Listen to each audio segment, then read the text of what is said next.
శుభోదయం. ప్రభువైన యేసుక్రీస్తు నామములో వందనాలు తెలియజేస్తూ పరిశుద్ధమైన దేవుని గ్రంథములో నుండి మత్తయి సువార్త 5వ అధ్యాయము 8వ వచనం. హృదయ శుద్ధి గలవారు ధన్యులు, వారు దేవుని చూచుదురు. ప్రార్థన చేసుకుందాం. పరిశుద్ధుడా, ప్రేమ కలిగిన తండ్రి, వందనాలు స్తోత్రాలు చెల్లిస్తూ వాక్యం ధ్యానిస్తుండగా మీ సన్నిధి మాతో ఉంచి నడిపించి దీవించమని యేసయ్య నామంలో ప్రార్థించడానికి వేడుకొంచున్నాం తండ్రి. ఆమేన్. హృదయ శుద్ధి గలవారు ధన్యులు, వారు దేవుని చూచుదురు.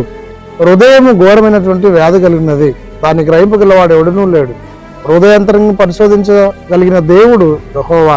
కాబట్టి ప్రియ సహోదరి సహోదరుడా, హృదయమును శుద్ధి చేయడానికి యేసుక్రీస్తు ప్రభు ఈ లోకానికి వచ్చి మనందరి పాపల నిమిత్తమైన చనిపోయి మనల్ని రక్షించుకున్నాడు.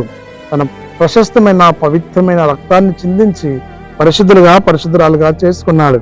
కాబట్టి హృదయము శుద్ధి ఉండి ఈ లోకంలో మనం జీవిస్తున్నప్పుడు దేవుని చూడగలం. హృదయంతరంగం పరిశోధించి దేవుడు హృదయంలో నివసించాలని ఆశిస్తున్నాడు.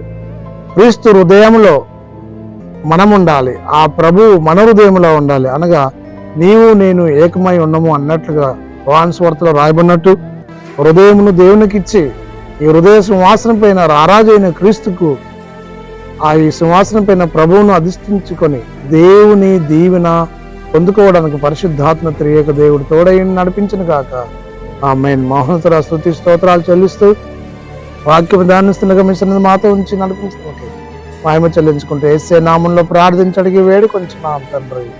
ఆమేన్. తండ్రి, కుమార పరిశుద్ధాత్మ త్రియేక దేవుడు సదాకాలం తోడైండి దీవించి ఆశీర్వదించును గాక.